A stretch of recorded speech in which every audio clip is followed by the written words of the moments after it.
1 second ago, everything was normal. The next, your head feels like it's about to explode. A careless remark, a glance at the wrong time, even a small sound can make you lose control. You don't understand why you suddenly feel so vulnerable.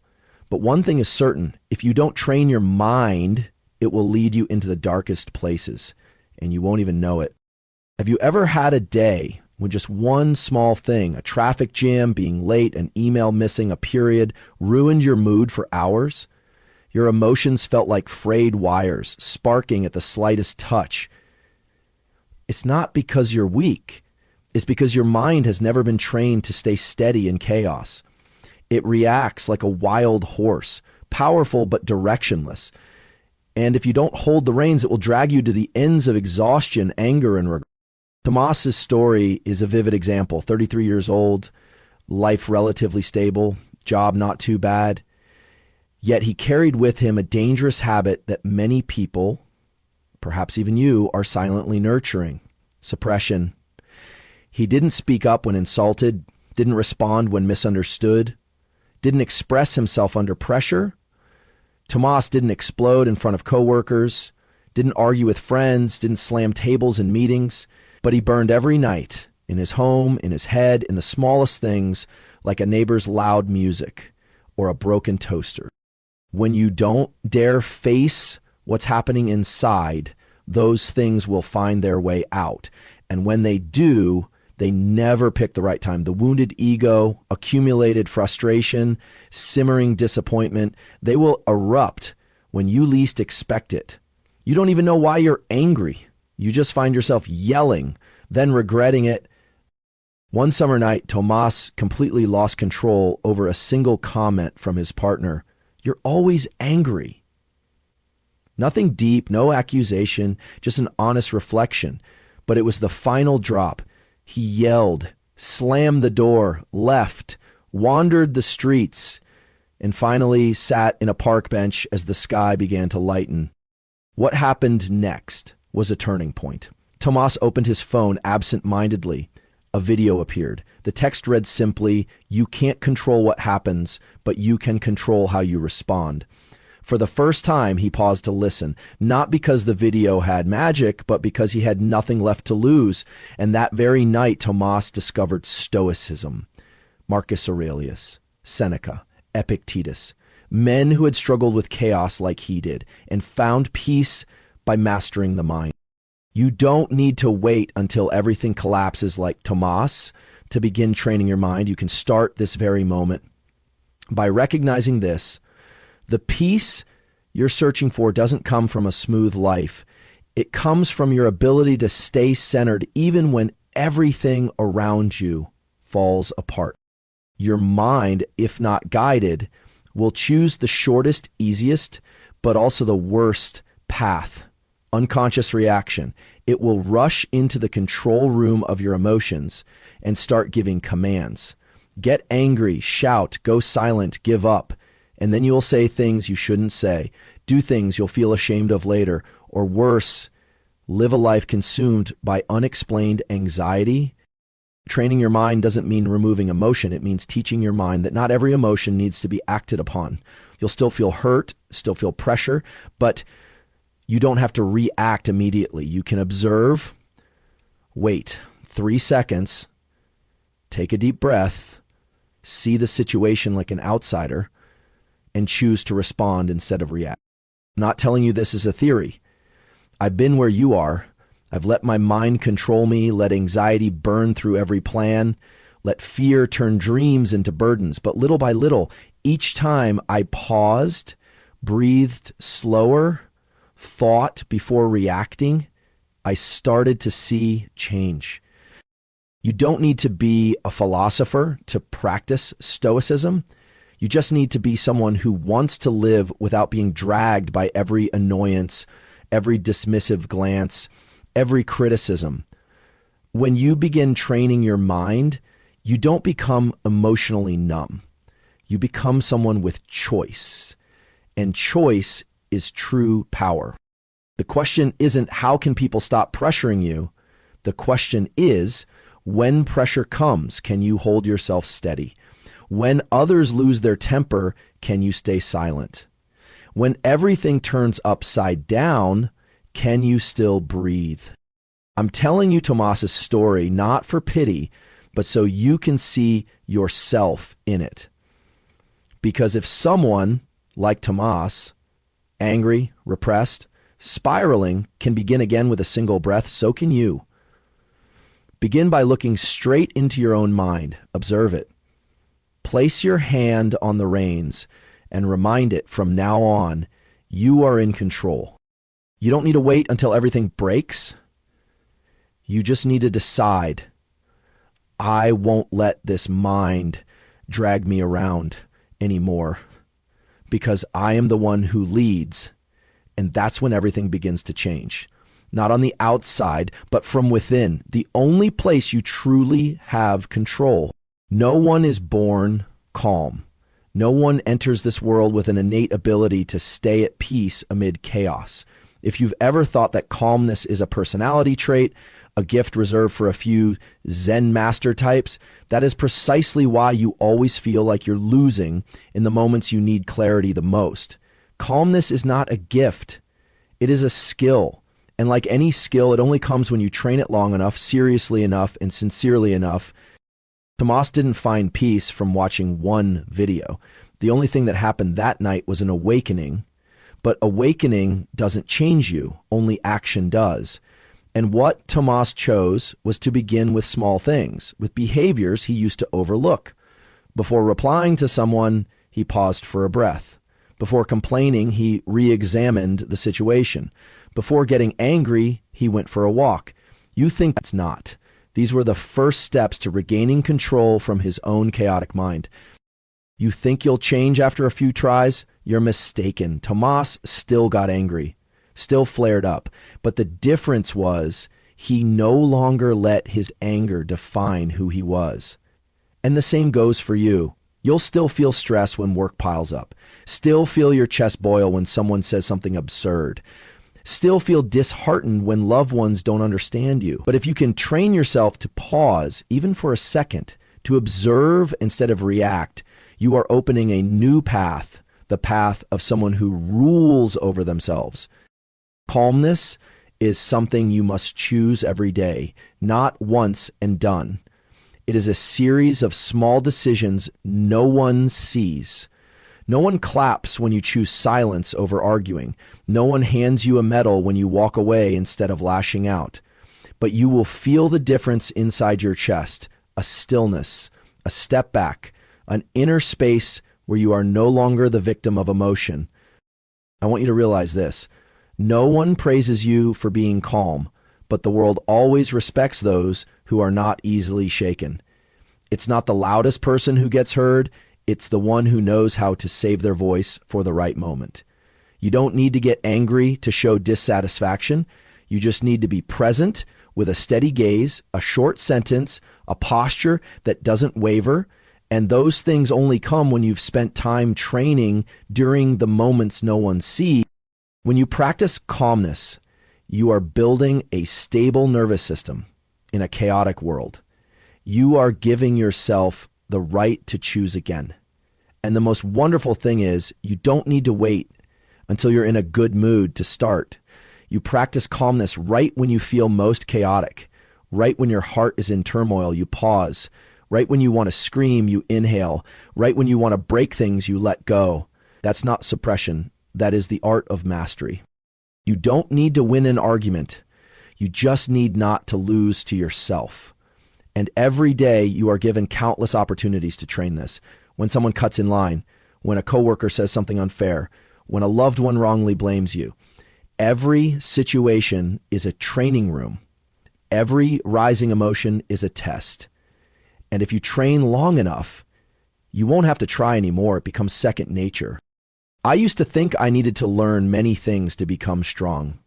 But it turns out what I needed was to learn how to pause before reacting. Every time I chose not to respond immediately, I didn't get weaker, I got stronger. Because I was no longer being pulled along by old mental scripts. And I share this with you not as advice, but as a confirmation. You are absolutely capable of doing the same. You don't need an expensive course. You don't need a 7-day retreat in the forest. You just need to start by recognizing every time you're about to lose control and place a cushion there, a breath, a step back, a closed eye, a question. Is this really worth losing my peace over? That question, repeated enough times, will become a tool. And that tool is the beginning of a trained mind. You will fail a few times. You will respond poorly. You will lose your calm, even after promising yourself you'd stay composed. But that's okay, because you're training. No one builds muscles after one weight lift. And you don't build calmness just from reading one good paragraph. You train it by living through each real-life moment. And every time you master your reaction, you are reprogramming yourself bit by bit. I can't promise you that calmness will make your life easier, but I can tell you with certainty, it will make you no longer feel small in front of life. Because when you are calm, you are no longer a victim. You become the one holding the wheel. And that is why I want you to start today, not to become some unshakable figure, but to become someone who gets to choose how they exist in this world. If tomorrow someone hurts you, take it as an invitation to practice. If something makes you angry, see it as a test. If you find it hard to stay grounded, know this, you are on the right path. Calmness doesn't come from a peaceful world. It comes from learning to steady yourself, even in the storm. And if Tomas can do it, I believe you can too. Start with a single decision. I will practice. I will not let my emotions define me. I will become someone I can be proud of. It's not the event that causes you pain, it's how you think about it. It's not that the words were too harsh, it's the weight of the meaning you attached to them that felt unbearable. What torments you throughout the day isn't the small incident that happened in the morning, it's the way you silently replayed the worst version of that story in your head, like a movie looping endlessly without pause. And I'm telling you this because you deserve to be free from the very interpretations that are breaking you down when the truth might be something else entirely. Someone says to you, I think you can do better. If your mind hasn't been trained, your first reaction might be, they think I'm incompetent. They're disappointed. I must have done something wrong. And from one non-judgmental sentence, you begin to construct a cascade of negative imagery, a disapproving look, a meeting full of criticism, a feeling of abandonment, self-doubt. But if you change your lens, if you choose a different storyline for the same sentence, everything shifts. Maybe it's simply constructive feedback. Maybe the person sees potential in you and wants you to go further. And if you interpret it that way, not only will you not feel hurt, you'll feel motivated. I'm not teaching you to think positively in a fake way. I'm talking about the conscious choice between two narratives your mind is trying to impose. One leads you to self-blame, fear, and retreat. The other helps you see things as they truly are, without added fear, without diminished opportunity for growth, and you have the power to choose which interpretation you live by. Do you know why your mind tends to pick the negative version? Because it thinks it's protecting you from potential harm. But that kind of protection often comes at a high cost. You live in a prison of your own making. You become overly cautious about every word. You overreact to every situation, and you lose the ability to see the essence of things, the very clarity you need in order to respond calmly and wisely. Epictetus said it centuries ago, it's not things themselves that disturb us, but our opinions about them. When you understand this, you can start adjusting your perspective even in the midst of anger. You can pause and ask, am I overinterpreting this? A simple question, but enough to create distance between you and your emotional reaction. That distance is where you reclaim your inner freedom. You don't have to become emotionless. You just need to build the ability to ask again before letting your feelings lead. Picture someone speaking to you in a harsh tone. You could automatically assume they're disrespecting you, but you could also ask, maybe they're tired today or anxious or under pressure. I don't know about. The moment you ask that question, you're taking back control from the mind's automatic judgments. I've done this wrong so many times. A single look from someone was enough to freeze me. A message without an emoji made me think I'd done something wrong.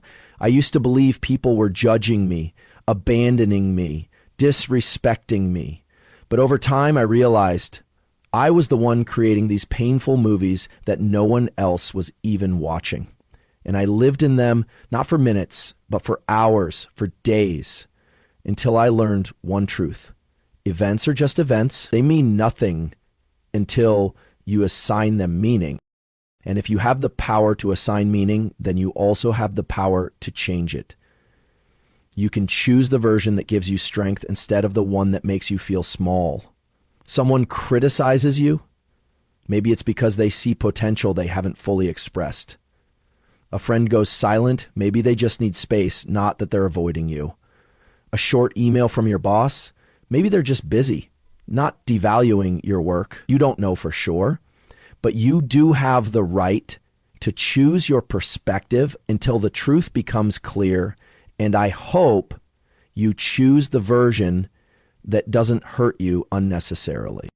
Don't let your mind take you too far because of one small detail.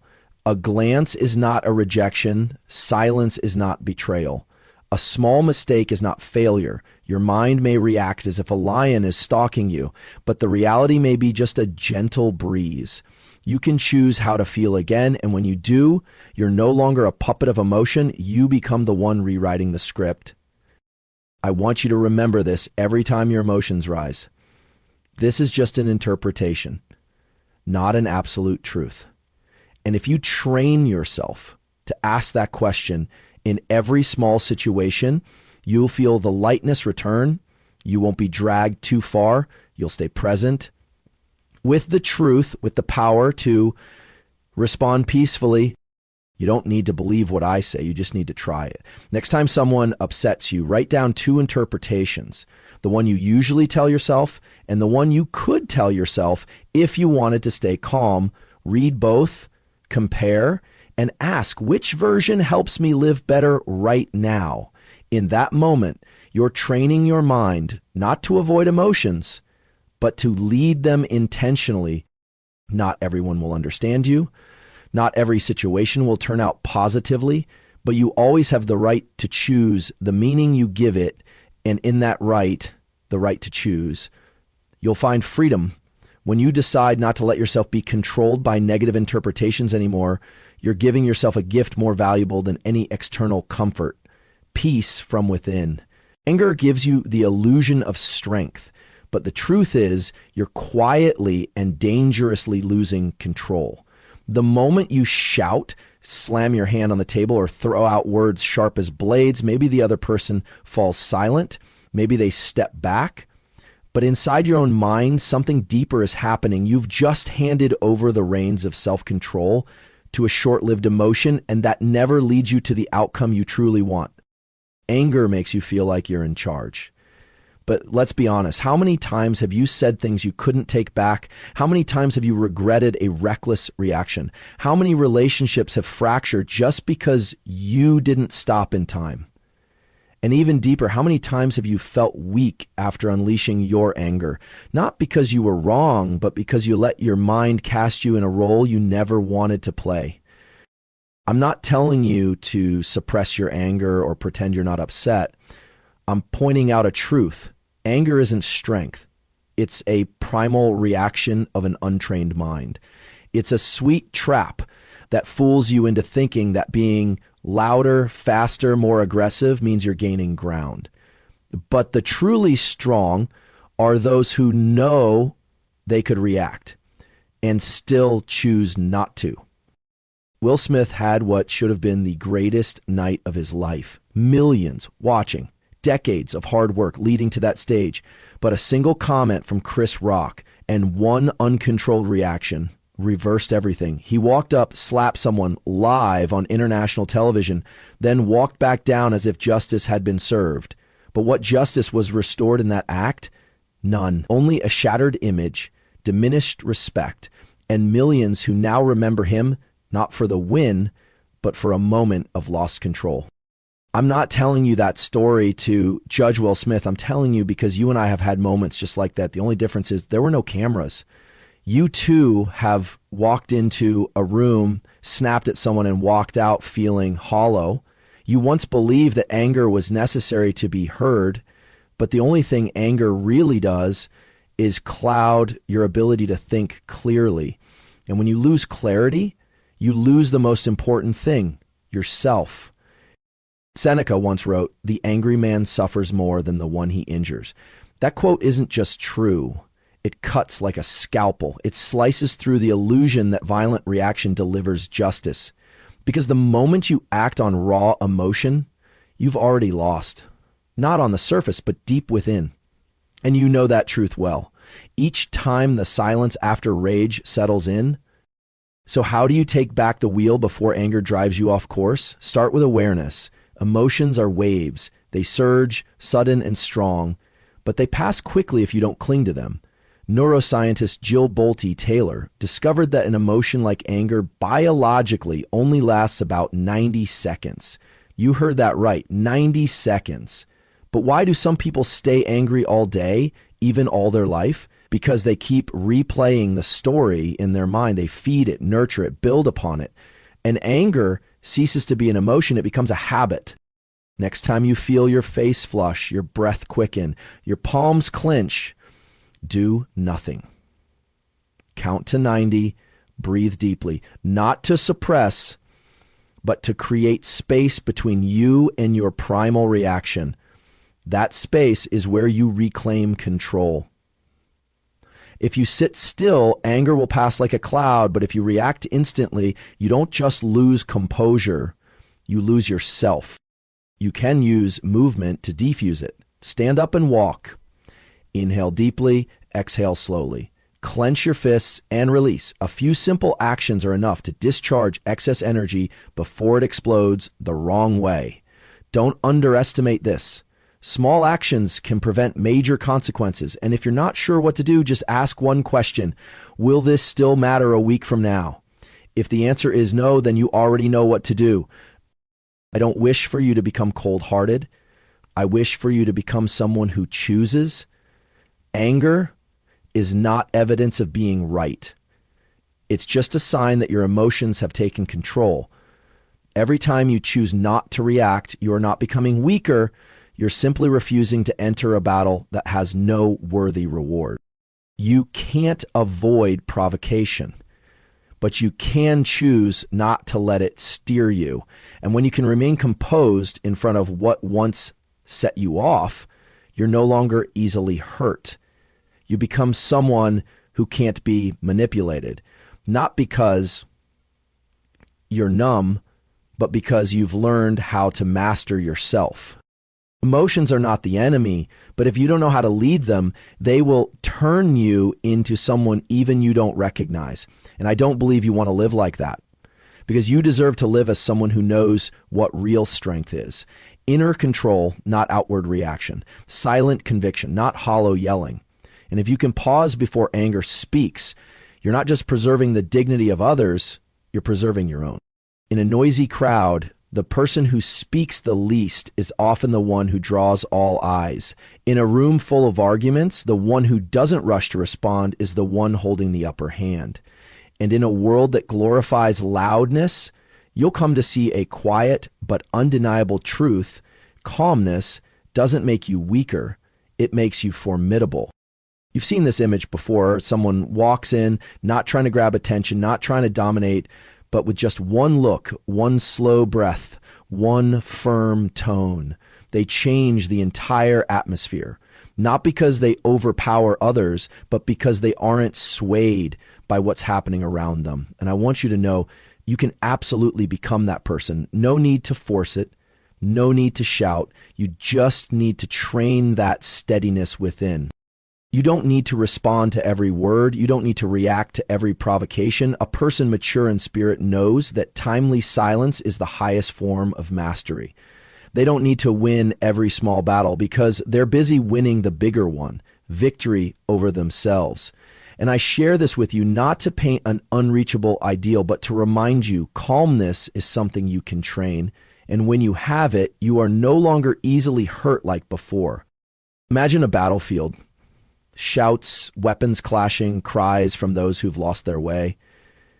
But in the heart of the storm, there's a warrior walking without haste, without panic, eyes steady, breath controlled, each step carrying a rhythm distinct from the rest of the world. He's not being pulled into chaos. He's not letting others' minds drag his along. That's you. When you stay calm in moments when others are breaking down, you may not be the loudest voice in the room, but if you're the one least shaken, you're already the most influential. True power doesn't lie in making others fear you. It lies in the fact that no one can rattle you no matter how hard they try. And that steadiness, don't mistake calmness for softness. On the contrary, only those who are truly strong can stay composed amid turmoil.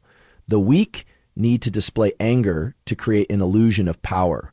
The strong only need a silent gaze to make others think twice. When you don't react out of instinct, you throw others off balance. When you remain composed while being attacked, you make your opponent question themselves. I used to react immediately to every offense. Whenever someone said something that irritated me, I felt the need to respond so I wouldn't be seen as weak. But every time, I felt drained afterward. I thought I was fighting, but in reality, I was losing my dignity with every second I lost control. Until I learned this, no one can make you lose control unless you agree to it. And I stopped agreeing.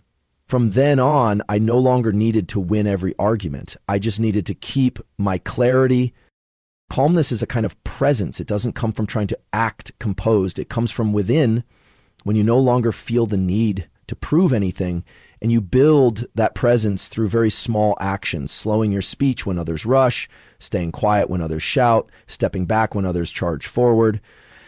You don't need to react in the way others expect because you're no longer a reflex. You are the one deciding how you exist. Marcus Aurelius wrote, "The best answer to anger is silence, not because he didn't know how to fight back, but because he understood reacting doesn't make you stronger.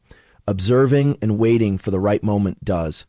And if an emperor, burdened by the weight of an entire empire, could maintain his composure, then so can you. In a debate, in gossip, in a moment of being misunderstood, I want you to walk into any room like a pillar. No chin raised, no hands flailing, no voice raised to dominate. Just show up with inner stability. People will feel it. They'll hesitate before saying something wrong. They'll think twice before crossing your boundaries, not because you're threatening, but because you make them realize you are not easily shaken. When you train your calmness, you're not just upgrading your mind. You're changing how others perceive you, because calmness creates a kind of gravity. It draws people in, but no one can control you easily. That's what makes you formidable, not because you're ready to fight, but because you don't need to fight in order to win.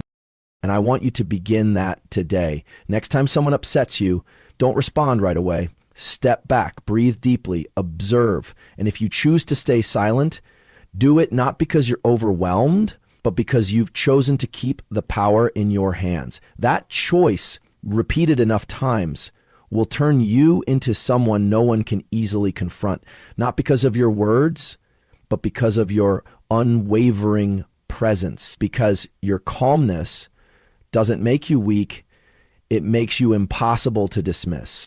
Life is unfair, and it will never be fair. Someone who works less than you might receive more praise. Someone newer may be promoted before you. Someone skilled at lying might be trusted, while your honesty is met with suspicion. But what truly matters isn't those injustices. It's how you choose to respond when you face them.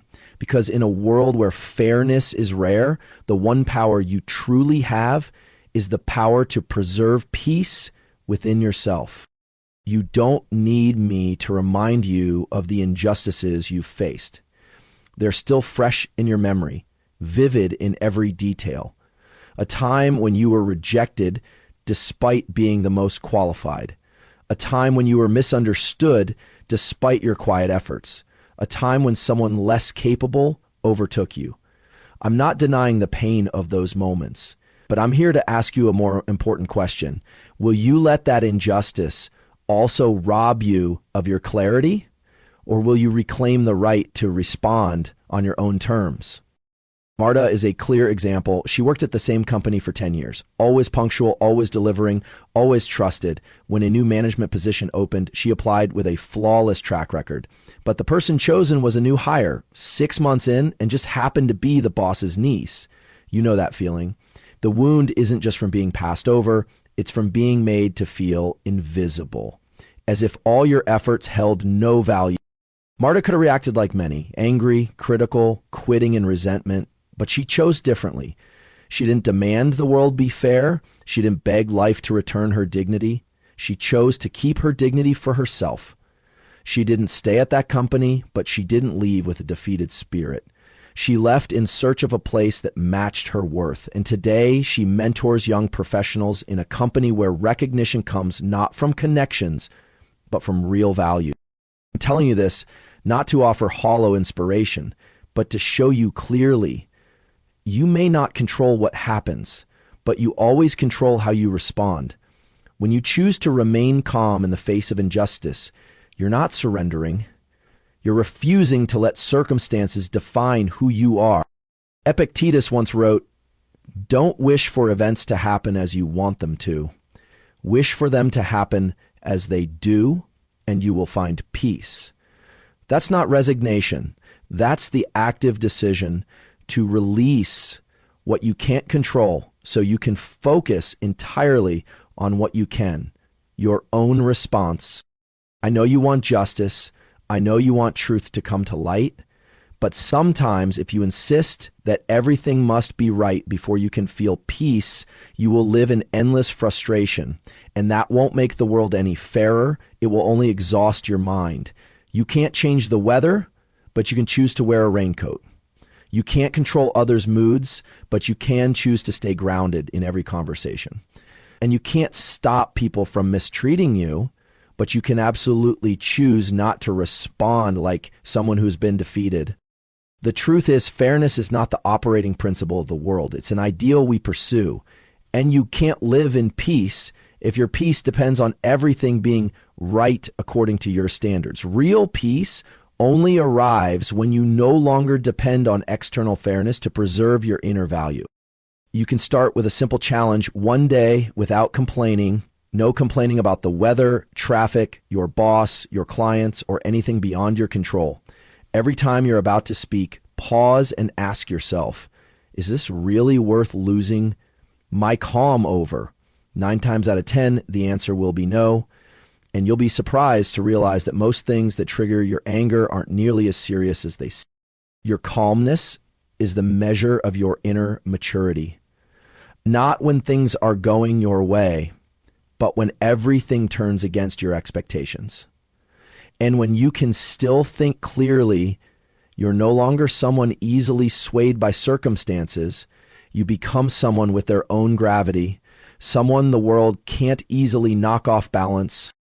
If today someone is recognized who doesn't deserve it, let them have their moment of short-lived glory. You hold on to your long-term steadiness, because those truly worthy of honor don't need to fight for it. They just keep walking with quiet strength, and the world will be forced to take notice. If someone insults you, don't let their words define you.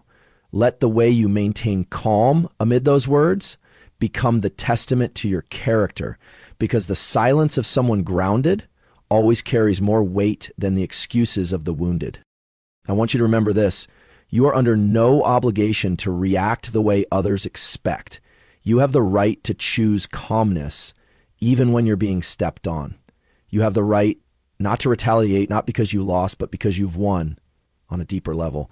And when you respond from clarity instead of reacting from hurt, you are building a kind of strength no one can take from you. The power of self-mastery in every circumstance. Life will keep testing you with injustice, but it is you who decides. Will you turn injustice into bitterness or into a reason to grow stronger, steadier, and freer, because no one, no situation can touch the peace within you unless you allow it. And that right there is the greatest power you've always had. You think you're venting your anger to release pressure, but in truth, every time you get angry, you're silently severing the connection to your inner control. You believe you're in charge, that you're reacting at the right moment, that you're teaching someone a lesson. But if you look closely, you'll see it's actually you who's lost direction while your emotions are at the wheel. And when emotions are driving, you're no longer the decision maker, you're just being dragged along. Imagine you're driving, everything's fine until the steering wheel starts spinning wildly.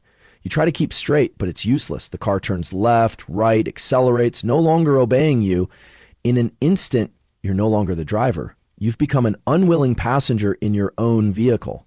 That's exactly what anger does to your mind.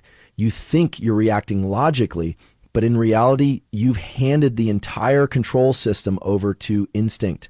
And instincts don't recognize boundaries, consequences, or what really matters. I've been there, and maybe you have too. A comment irritates you. A small action drives you crazy. You lash out, say things you shouldn't, do things you regret. And afterward, when everything settles down, you no longer feel powerful. You feel empty, exhausted, and if you're honest, you know it was your emotions that ruined a moment that could have been handled far better. And that's the price you pay every time you disconnect from your ability to control. No one escapes emotion, but you can learn not to become a slave to it. Emotions are just signals. But if you react immediately, those signals become commands. And once you let emotions command, you're allowing others or circumstances to decide for you. Try noticing next time you feel your chest heat up, your breath quicken, your voice rise. That's the first signal anger is approaching.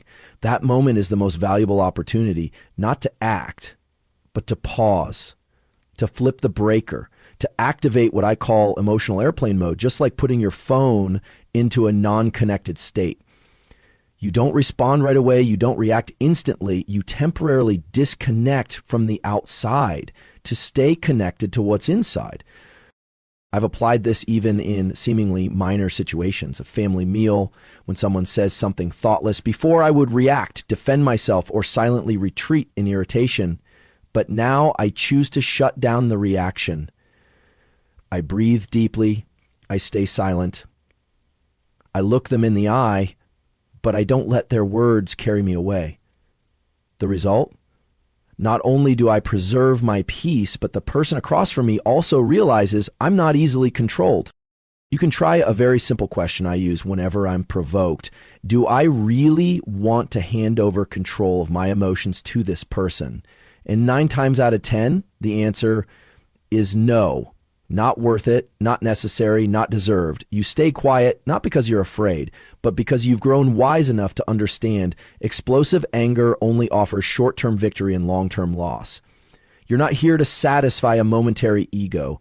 You're here to build a self that is strong, lasting, unshakable. The danger of anger isn't just in the moment, it's in the loop you don't notice. The more you get angry, the more you react. The more you react, the more you feel out of control. The more out of control you feel, the angrier you get. And just like that, you spiral into a chain of behaviors that no longer reflect who you truly are. That's when you lose both power and dignity. Disconnecting from anger is a decision you have to train daily. It doesn't come from cold rationality. It comes from self-respect. When you truly respect yourself, you don't allow yourself to be pulled by anyone or anything. You know what matters. You know what's worth keeping. And you're clear-headed enough not to let go of those things just because of a passing emotion. One of the most powerful tools I've ever used is intentional breathing. It sounds simple, but when you're angry, the last thing you want to do is slow your breath. You want to act. You want to retaliate. But in that very moment, if you stop, count to 90, focus on your breath, you're rebuilding the pathway to control. Emotions will pass if you don't try to hold on to them. And after 90 seconds, you'll see more clearly what's worth saying and what's better left unsaid. I don't want you to become emotionally numb. I want you to become someone who doesn't let emotions decide for them. Every time you hold back a reaction, you're not suppressing, you're strengthening your inner power. Every time you stay silent at the right moment, you're not being defeated, you're winning an inner battle that no one else sees. And those silent battles are what shape who you really are. You can't avoid being hurt, but you can avoid hurting others just because you lost control. And you can avoid putting yourself in a place of regret by choosing to stay connected to calm, by choosing to act from clarity, by choosing not to let anyone or anything pull you out of the zone of self-control that took you so long to build. Every time you get angry, you're facing a choice to lose control or to keep it. And if you train yourself to choose, again, to choose right, to choose to preserve peace, you're not only protecting yourself in that moment, you're building a version of yourself that can't be shaken by any storm, and that is who you truly want to become. When your mind begins to unravel, your first instinct is always to think more. Find the cause, analyze the emotions, try to understand why everything suddenly feels tangled. But in that moment, the more you think, the deeper you sink into the maze. The more you try to reason, the further you drift from the one anchor that could bring you back, your body. The mind is a master of chaos. It magnifies the smallest things, replays insignificant moments, rewinds unnecessary memories, creates terrible scenarios that never even happened. You've been there, lying on the kitchen floor, head pounding, feeling like everything's about to spin out of control, even though nothing serious actually happened.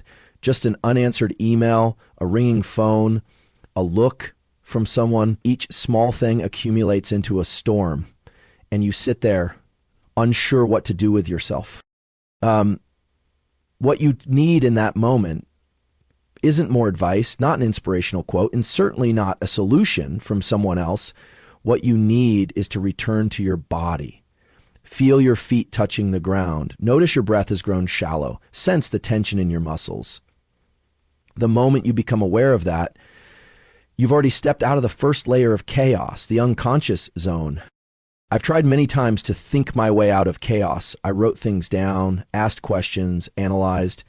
But sometimes all the analysis only made my head more tangled until I got up, stepped outside, no phone, no agenda. I just walked, step by step, feeling my feet strike the pavement, breathing in, breathing out, letting the wind move through my hair, letting my eyes rest on whatever was in front of me without naming anything. 5 minutes later, my mind wasn't screaming anymore. Not because the problem was solved, but because I had returned to the right place, the present, the body, where life is actually happening. Your body has its own wisdom. It's an early warning system. When your mind loses direction, your body sends signals, a quickening heartbeat, tense shoulders, a clenched stomach, sweaty palms. Those signals don't lie, but if you ignore them and stay trapped in your head, you're bypassing your strongest tool to return to balance. You don't need to understand everything to feel relief. Sometimes all you need is to listen to your body, and that doesn't require any words. Try walking slowly when you feel tense, not to solve the problem, just to return to yourself. Or even simpler, stretch your arms, gently shake your wrists, your ankles, stretch like a cat waking up. You've seen them do it. Not for any reason. Not because someone's watching, just because the body knows it needs release. And you can do the same even in a small room, even with noise all around. I know you're someone who takes responsibility. You want to fix the problem thoroughly. You don't want to leave things unresolved. But here's a truth you need to accept. Not every mental storm needs to be analyzed immediately. Some things just need to be breathed through. Some things just need a moment with eyes closed, a quiet stretch, a subtle shiver to shake it off. And when you allow the body to speak, you're opening a true escape hatch for the pressure your mind has been gripping so tightly. Have you ever tried a full body shake off, slightly shaking yourself as if dusting off heavy energy, like removing an invisible coat you've been wearing all day? At first, it'll feel silly, but then you'll feel something breaking loose, something leaving you, not through words, but through motion. Or even simpler, you can go wash your hands with cold water. Bend down, splash water on your face. Look at yourself in the mirror. No need to say anything. Just be present. Just know you're still here. Everything is still okay. Your body is still holding you steady. When your mind wants to pull you away, I'm sharing this not because I'm better at staying calm than you, but because I've been through enough chaos to understand. Thinking isn't always the way out. Often thinking is the locked door. And the key lies in your hands, your limbs that want to move, your feet that want to walk. And when you return to your body, you're giving yourself a chance to reground, like a tree rooting itself again after a storm.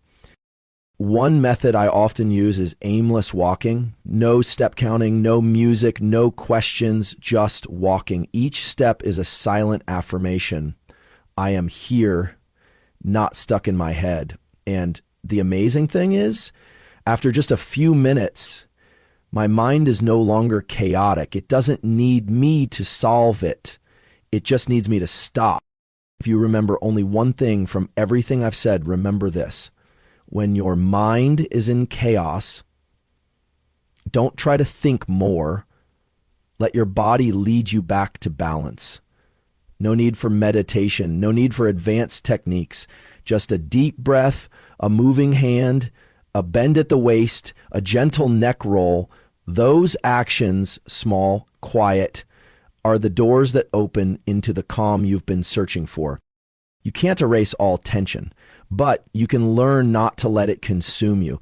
And you don't need to wait until everything calms down to feel okay. You only need to return to the simplest place, your body, the one that always tells the truth, always stays with you, and is always ready to help you hold on to yourself. As long as you're willing to listen, you don't need everything to go smoothly to feel at peace. You don't need others to behave well, your work to go well, or the weather to be perfect in order to keep your mind quiet. If you're still waiting for circumstances to be right so you can be calm, then that calm has never truly belonged to you. Because anything that can be taken away by a change on the outside was never real control. True calmness doesn't come from circumstance, and it comes from an inner decision, a decision that says, I will not let the outside world dictate the state of my inner world. Many people live as if their mood is someone else's responsibility. If someone gets angry, they get angry. If someone treats them badly, they react worse. If something goes wrong, they spend the entire day complaining. And do you know what happens? They become a consequence of the world instead of being the driver. They give up control little by little until they can no longer tell what are their true emotions and what are merely reactions. I know you don't want to live that way. You want to be in charge of yourself. But to do that, you have to pause and ask, what is my calmness dependent on? If the answer is how others treat me, whether the day goes well, or if someone triggers me or not, then it's time to reclaim full ownership of your mind. Because the truth is, you can choose to be calm even when you have no reason to be. Think back to the last time you felt peace in the midst of chaos. It wasn't because things were going well. It was because you stopped. You didn't react the way you normally do. You chose silence. You chose to breathe deeply. You chose to walk away instead of argue. And you know what? That calm didn't come from luck. It came from a choice, a quiet one, needing no applause, yet deeply powerful. Someone once asked me, how can I stay calm when everything around me is a mess? I said, you don't need the world to be still in order for you to be still. You need to learn how to stand steady in the wind. The wind still blows, people still talk, problems still arise, but within you, there can be an anchor point, a zone of stillness, if you choose to build it. Seneca lived through volatile times, betrayal, exile, political conspiracies, endless tension. Yet he wrote, "The more things that can make you angry, the weaker you are to them." And he lived as someone who refused to let external tremors collapse his internal world. He didn't wait for peace to come from circumstances. He built steadiness in his mind before anything around him changed. You can practice that too, starting from the smallest situations. When someone speaks rudely, instead of reacting immediately, pause and ask, do I really need to hand over my control to this person? When something unexpected happens, instead of blaming right away, try breathing slowly and remind yourself, I can be calm even when this is unfair. Every such moment is a brick you're placing into the foundation of a stronger self. I'm not talking about fake peace, the kind where you smile while being insulted. I'm talking about deep inner strength that allows you to respond intentionally, not react impulsively. That helps you understand what's happening inside you and not let it become a weapon against others or yourself. The most important question isn't how many things made you upset today. The question should be, how many of those things did you allow to take away your calm? And you'll realize many of them aren't worth sacrificing your inner balance for. You can choose not to let small collisions ruin a big day, and you can train that choice into a new reflex. One technique I often use is a 3-second pause before every response. 3 seconds isn't long, but it's enough to shift you from instinct to awareness. In those 3 seconds, you can ask, am I reacting from ego or from steadiness? And when you begin to respond from steadiness, the world around you slowly starts to change.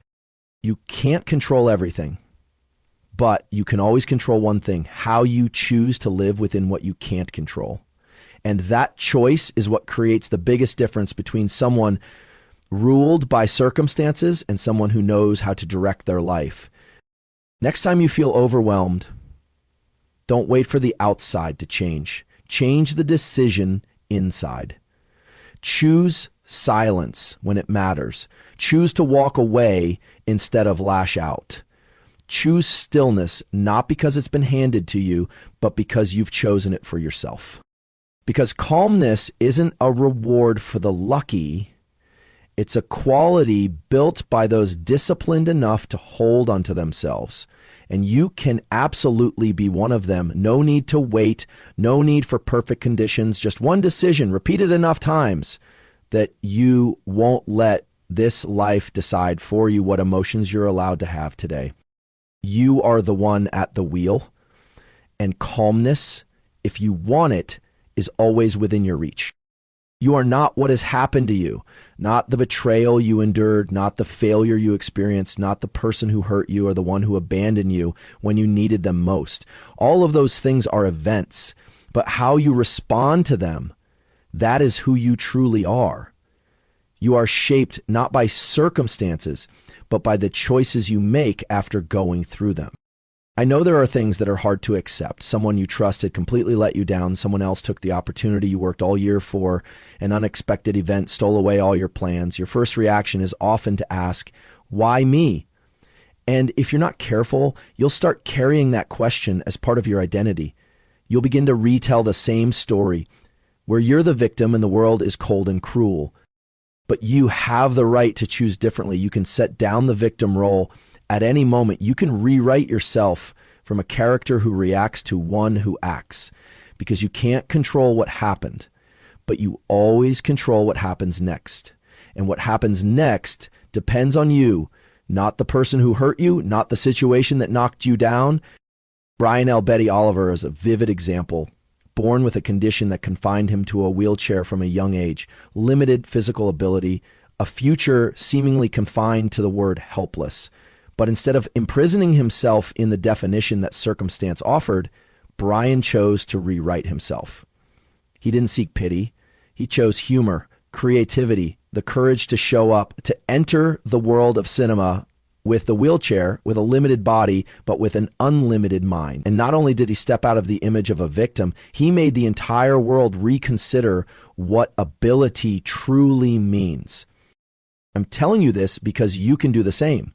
No matter what's happened, whether you've been rejected, failed, or hurt, You still have full power to choose your response. And that alone is what defines you. Here's a truth that's hard to hear. If we were shaped solely by the terrible things we've been through, then every one of us would turn out bitter, cold, even destructive, because everyone has been hurt. Everyone has been wronged. But you didn't choose to become that. You're here reading this because some part of you still believes you can choose to respond differently, better, stronger, and more humane. You can start a new chapter from any point, even when you're at rock bottom, even when you've lost everything, even when you think you've run out of chances. Your response is always the beginning of a new door. And you don't need to have all the answers. You only need to know this. I will not let the past decide who I am. I will decide that by how I live today. One very simple practice I return to whenever I feel myself getting pulled into an old story is to pick up a pen and write down 3 responses I can choose right now. Just write. It doesn't have to be perfect. It doesn't have to be right. It just needs to be a choice. When you write, you pull your mind out of passivity. You remind it, we still have the ability to respond. And that small act, writing down 3 possible reactions, is enough to shift you from a place of hurt to a place of power. You can also ask yourself one important question. Who do I want to be after this? Not how do I want others to change, but how do I want to respond so I don't lose the best part of myself? When you hold that question in your mind, you won't easily let pain turn you into someone you never intended to become. And one more thing to remember, some things that seem like disasters today may turn out to be turning points that open up completely new directions. A door that closes might be something you never wished for, but it forces you to knock on the one that's right. Someone who betrays you might be the catalyst that helps you see who truly deserves to be in your life. A loss might reveal a kind of value you had never fully understood before.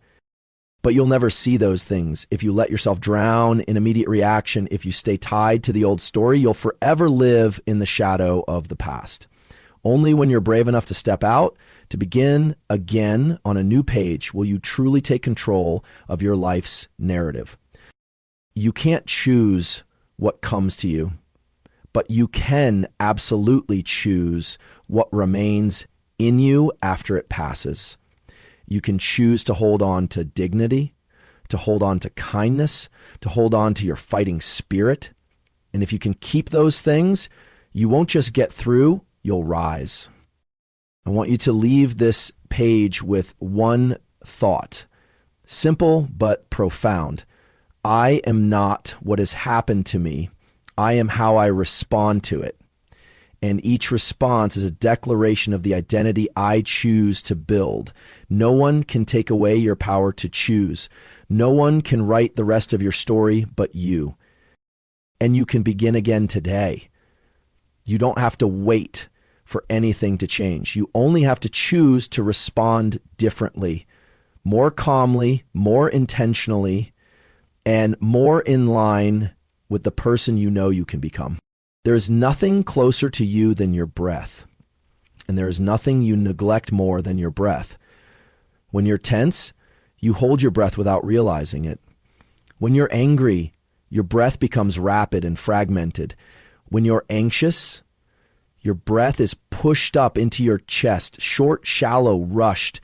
Your mind may be running in all directions, but your body is still here, and your breath, if you're willing to return to it, is the gateway that brings you back to the calm that has always existed within you. You cannot think in the same old way and expect new emotions, and you also cannot control the world to find peace. But you can do one thing. Start again from your breath. Your breath is something no one can take from you. It happens regardless of chaos, regardless of crisis, regardless of the noise that throws you off track. Even when you've completely lost control of what's happening outside, you can still come back and take charge of this. One deep inhale and one slow exhale. Calmness doesn't lie in avoiding trouble. It lies in not being swept away by your reactions. And reactions can only sweep you away if you have no anchor to hold yourself steady. Breath is that anchor. It doesn't need a reason.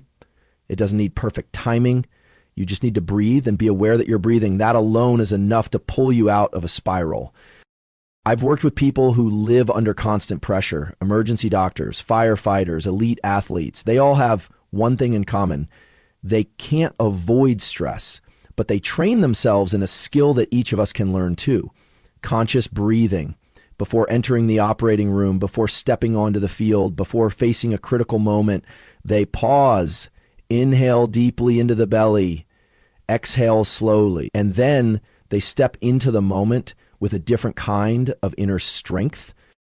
You can apply this right now. No special setting required, no meditation hall, no need to turn off the lights. Even in the very moment you feel like you're about to explode, choose to sit down.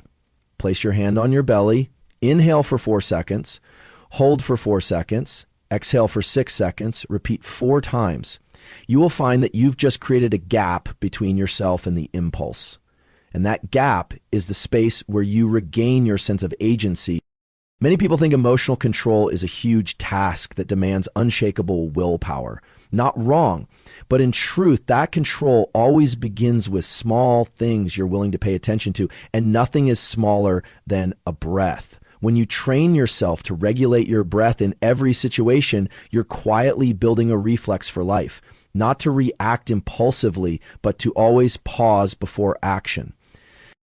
I'm not suggesting you avoid your emotions. I'm suggesting you observe them in silence. Because when you inhale and exhale mindfully, you create a space between yourself and the emotion. And in that space, you're no longer a victim. You are the one choosing your response. You have the right to see the situation as it is instead of being swept away by the emotional tide. You can start practicing this in the smallest moments of your day. Each time you open your phone and see a message that irritates you, pause. Take 1 deep breath before replying. Each time someone says something unpleasant, instead of reacting immediately, quietly inhale, exhale, and just observe how your body is reacting. That observation alone is the first step toward mastering yourself. Don't think you need to be an introvert or a daily meditator to do this. Even if you're busy, practical, action-driven, you can still breathe with presence. Because calm is not a luxury for the slow living. It's a choice available to anyone who wants to stay centered in any situation. And I want you to understand one thing. Your breath is a reminder of life. Every deep breath is a declaration that says, I'm still here. I haven't been swept away. I can still choose to preserve my calm no matter what's happening out there. That's not just a biological act. It's a spiritual declaration. But when you've made it through a chaotic day, let each breath remind you that you don't have to control everything. You only need to return to one thing and do it with full presence. If you hold on to that long enough, you'll discover this. Calm isn't found by eliminating external noise, but by learning to hear your own breath within it. And once you can do that, you'll stop searching for peace outside, because you'll have found a place to return to right within yourself, a place that depends on no one, a place unaffected by circumstance, and a place that's always ready to open through just one. Not everyone understands that calmness is a choice. They think it's a personality trait, that some people are simply born composed while others are naturally more reactive. They forget that calmness isn't something you inherit. It's something you train for, moment by moment. And every time you choose to be calm, you are choosing freedom. Freedom from unconscious reactions, freedom from the games played by those who try to provoke you, freedom from emotional traps, always trying to lure you into unnecessary battles. I know, there are situations where calmness feels like a luxury, when someone insults you, when an important plan falls apart, when you're betrayed or ignored despite giving your best. In those moments, anger flares up like a reflex. You want to strike back. You want to show emotion to prove you're not weak. But the moment you react instinctively, you surrender your sovereignty. You've let someone else dictate your internal state with a single action or word. Pause and look deeply at this. If someone else can make you lose control, then you are not truly free. If circumstances can shift you in an instant, you are still living in dependence. Real freedom doesn't come from doing whatever you want. It comes from knowing what's not worth reacting to. And calmness is the highest expression of that self-mastery. Each time you choose calm, you are silently affirming, I am in charge of myself. No one else. That's quiet power.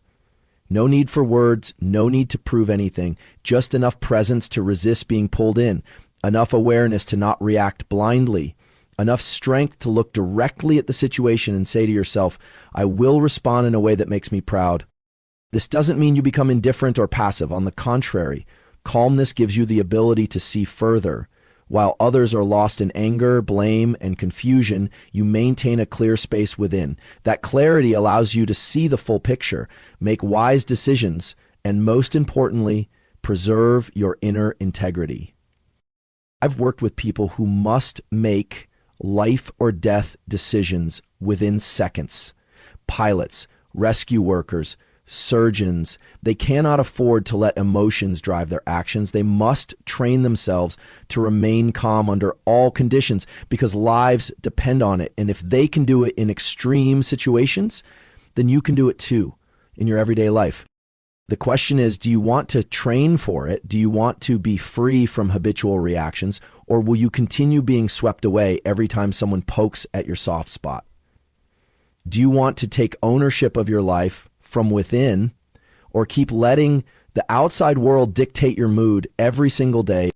True freedom begins when you no longer react out of old patterns.